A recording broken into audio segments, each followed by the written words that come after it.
अस्सलाम वालेकुम दोस्तों। ड्रामा सीरियल वेरन जी वस्ती में कहिड़ा कहिड़ा अदाकार कम करे रहिया आहिनि ऐं उन जी केॾी महिल एपिसोड हलायो वेंदो। तव्हांखे सॼी कहाणी ऐं अपडेट इन नंढड़ी ऐं छोटड़ी वीडियो में ॾींदासीं। दोस्तों वीडियो खे आख़िर ताईं ॾिसंदा, मुंहिंजे यूट्यूब चैनल आमिर जमाली खे लाज़मी सब्सक्राइब कंदा ऐं बेल आइकन को ज़रूर प्रेस कंदा, जीअं असांजो नओं हर ईंदड़ वीडियो वेरन ते सभ खां पहिरियां पहुचंदी रहे। ऐं दोस्तों तव्हां बि नवां अपडेट ॾिसंदा रहो।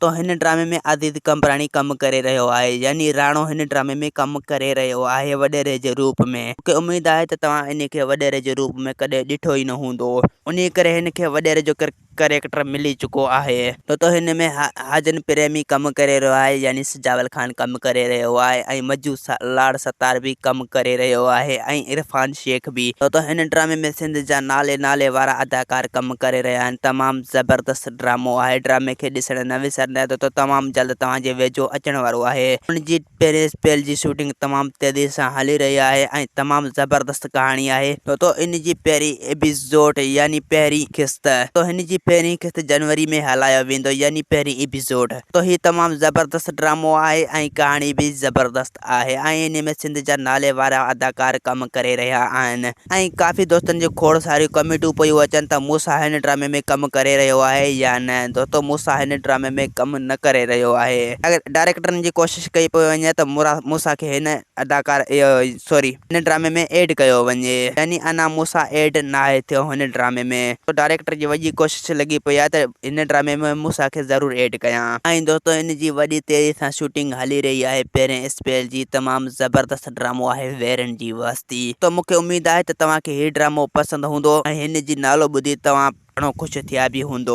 तो हिन ड्रामे में अजीज कंपराणी तव्हांखे वॾेरे जे रूप में नज़र ईंदो। हिन ड्रामे में हीरो हाजन प्रेमी हूंदो। तमामु ज़बरदस्त ड्रामो आहे ऐं जेको गुंडे जे कैरेक्टर में हूंदो उहो हूंदो मजू सतार लाड़। तो हिन में सिंध जा बहितरीन अदाकार कम करे रहिया आहिनि त थी सघे त ही दुलाब ड्रामे जे बराबर बीहे। जो दोस्तों हिन में कुछ अदाकार सुठा अदाकार कम करे रहिया आहिनि वेरन जी वस्ती ड्रामे में। ऐं ॿिए पासे काफ़ी दोस्तनि जूं कमेंटूं पियूं अचनि त दो ड्रामो पहिरें हलंदो या वेरन जी वस्ती। वेरन जी वस्ती ड्रामो आहे न, उहो आहे सिंध टीवी वारनि जो ऐं जेको दो ड्रामो आहे उहो आहे मेरान टीवी वारनि जो। यानी असांखे शक इहो आहे त वेरन जी वस्ती दो ड्रामे खां पहिरियां हली वेंदो।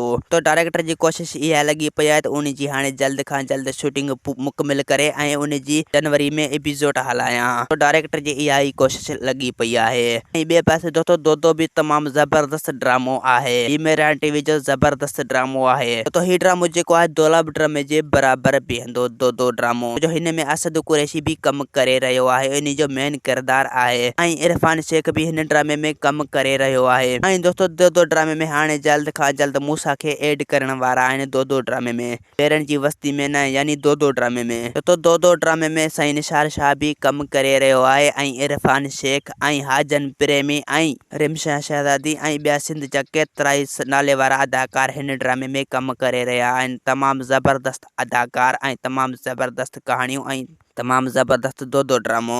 तो मूंखे उम्मीद आहे त दो ड्रामे ऐं वेरन जी वस्ती जी कहाणी तव्हांखे पसंदि आई हूंदी। असांखे ॾींदा हाणे इजाज़त, वरी तव्हां सां मिलंदासीं के नई ईंदड़ वीडियो में। जेसीं ताईं पंहिंजो ख़्यालु रखंदा। ख़ुदा हाफ़िज़।